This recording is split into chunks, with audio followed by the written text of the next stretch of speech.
Alors pourquoi ces assises? Alors effectivement parce qu'il y a un véritable problème de désertification médicale qui ne touche pas réellement toute la France, mais notre territoire à nous, en Seine-et-Marne, et notamment dans notre circonscription, on est particulièrement touché. On est vraiment en queue de peloton pour le nombre de médecins traitants par habitant, par exemple. Une deuxième chose qui nous inquiète et qui inquiète beaucoup nos riverains, c'est la question de l'offre hospitalière. Parce que nous sommes donc ici à Mitry-Mory, notre hôpital de référence est celui de Jossigny. C'est extrêmement loin, il n'y a aucun transport qui emmène à Jossigny. C'est à plus de 30, 40 minutes, 1 heure si ça bouge un peu sur la 104, et comme ça bouge toujours, bah, c'est plutôt 1 heure tout le temps.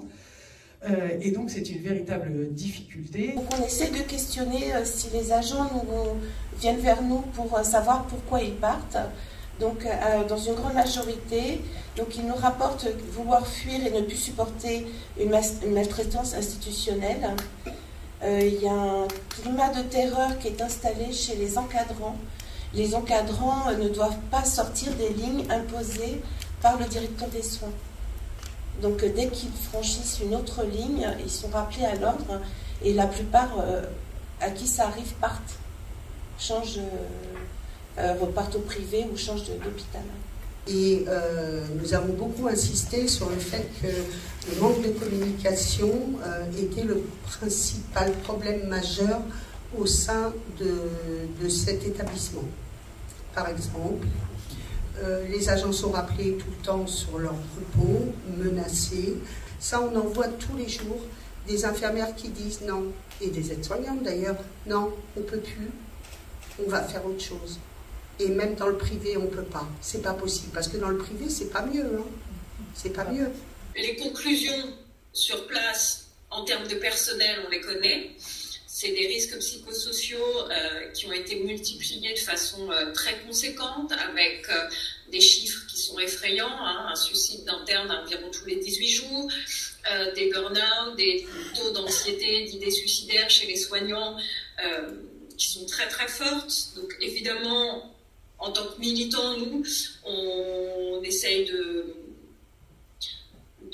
se battre pour avoir une politique de prévention de ces choses-là et évidemment de défendre des conditions de travail correctes.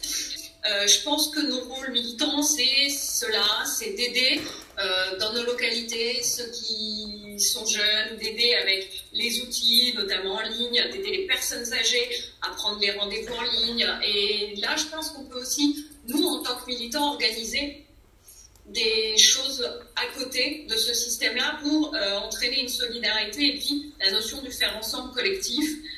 Ce qui est bien quand il y a des cas d'urgence, c'est que obligation fait loi et ça dépasse un peu le cadre politique. Et aujourd'hui, on voit bien que dans des départements qui connaissent des difficultés similaires, je pense par exemple à la Saône-et-Loire, même la droite se met à salarier des médecins et à trouver des solutions originales. Parce que quand la population n'a pas accès, qu'on soit de droite ou de gauche, c'est un problème.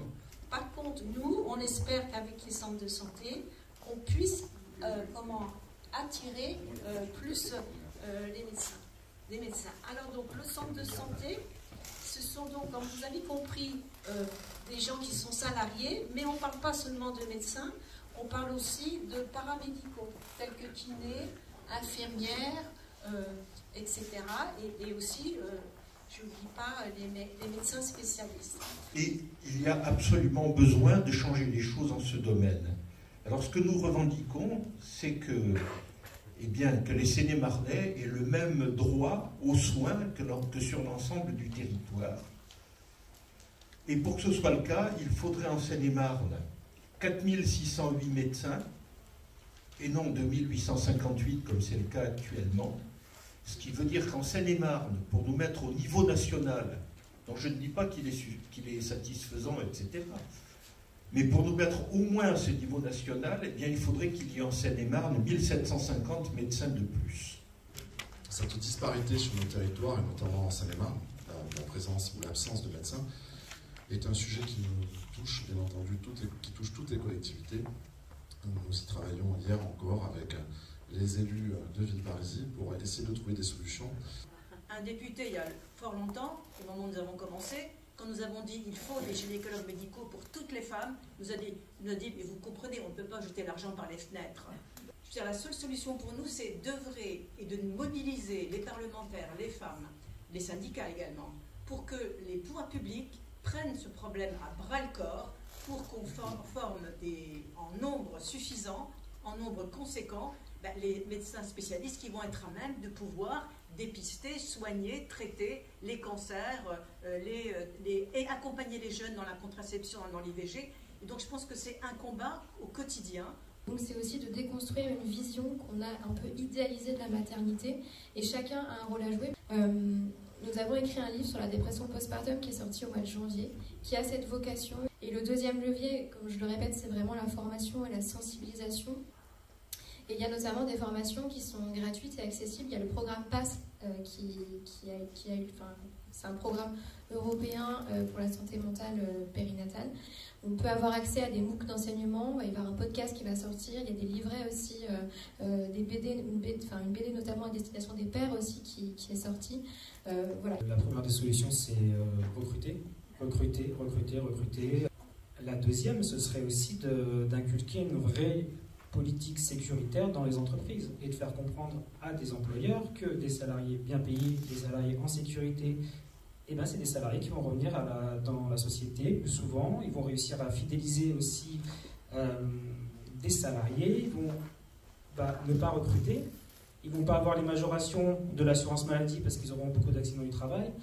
Et en fait, un salarié en bonne santé, un salarié bien dans sa société, ce sera aussi, c'est un salarié productif aussi.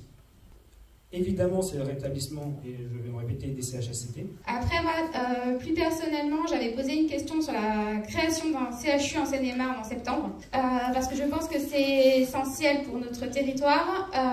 Moi, je soutiens toute initiative pour se mobiliser, pour défendre notre santé. Toute initiative est la bienvenue. Je vous remercie encore. Et je vous invite au cours de la discussion.